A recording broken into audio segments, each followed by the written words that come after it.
एक जंगल में एक हाथी रहता था। उसे अपनी ताकत पर बड़ा घमंड था।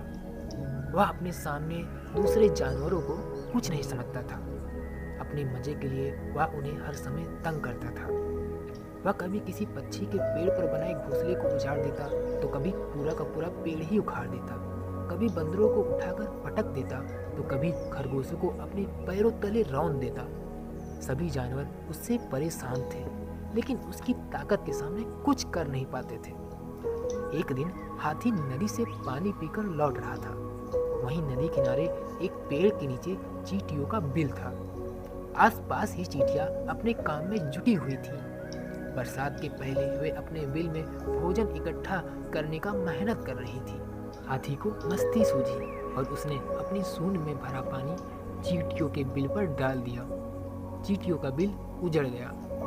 अपना घर उजड़ जाने के बाद भी डर के कारण चींटियां हाथी से कुछ नहीं कह पा रही थी। लेकिन एक चींटी को बहुत गुस्सा आया। वह बिना डरे तेज आवाज में हाथी से बोली, ये क्या कर दिया तुमने?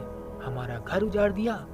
अब हम कहाँ रहेंगे? चींटी की बात सुन हाथी बोला, चुप कर चींटी, नहीं तो अभी तुझे अपने पैरों के नीचे दबाकर कुचल दूंगा। चींटी ने फिर से बिना डरे कहा, जब तुम्हें कोई तंग करेगा तब तुम्हें समझ आएगा। हाथी धमकाते हुए बोला, कौन मुझे तंग करेगा? तू पिद्दी सी तो है, तू मेरा क्या बिगाड़ लेगी? तू मुझे जानती नहीं है क्या? किसी की हिम्मत नहीं है कि मुझे कुछ कह सके। तूने पहली बार ये गलती की है, इसलिए माफ कर रहा हूँ। आइंदा ध्यान रखना, नहीं तो मारी जाओगी। चींटी उस समय तो चुप हो गई, लेकिन मन ही मन सोचने लगी कि इस घमंडी हाथी को सबक सिखाना जरूरी है, वरना ये यूं ही सबको तंग करता रहेगा। ये मौका उसे उसी दिन शाम को मिल गया। उसने देखा एक पेड़ के नीचे हाथी बड़े आराम से सो रहा है। चींटी उसकी सूंड में घुस गई और काटने लगी। आराम से सो रहा हाथी दर्द से छटपटा उठा। उसकी नींद खुल गई। छटपटाते हुए अपनी सूंड इधर उधर हिलाने लगा। यह देख चींटी और जोर से उसे काटने लगी। हाथी से दर्द सहा नहीं जा रहा था। वह जोर जोर से रोने लगा और मदद की पुकार लगाने लगा। लेकिन उसकी मदद को कौन आता? उसने तो जंगल में सबको परेशान कर रखा था। चींटी उसे काटती रही और वह दर्द से चीखता रहा। अंत में निढाल होकर वह जमीन पर गिर पड़ा।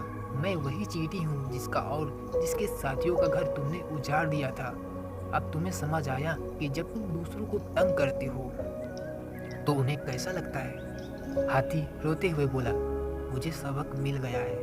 मैं तुमसे माफ़ी मांगता हूँ और वचन देता हूँ कि फिर कभी किसी को तंग नहीं करूँगा। सबसे मिलजुल कर प्रेम से रहूँगा। कृपया कर मुझे काटना बंद करो और मेरी सूंड से बाहर आ जाओ। चींटी को हाथी पर दया आ गई। उसे लगा कि अब हाथी का घमंड भी टूट गया है और उसे एक अच्छा सबक भी मिल गया है, इसलिए उसे माफ कर सुधरने का एक मौका देना चाहिए। चींटी हाथी की सूंड से बाहर आ गई। हाथी की जान में जान आई। उस दिन के बाद से हाथी सुधर गया। उसने जंगल के सभी जानवरों से अपने किए की माफी मांगी और वादा किया कि वह अब उन्हें कभी तंग नहीं करेगा। जानवरों ने उसे माफ कर दिया और उससे दोस्ती कर ली। हाथी भी सबका दोस्त बनकर बहुत खुश हुआ। सब जंगल में मिलजुल कर रहने लगे। गाइस, इस कहानी से हमें 3 सीख मिलती है। पहला, कभी घमंड नहीं करना चाहिए। घमंडी का घमंड कभी न कभी जरूर टूटता है।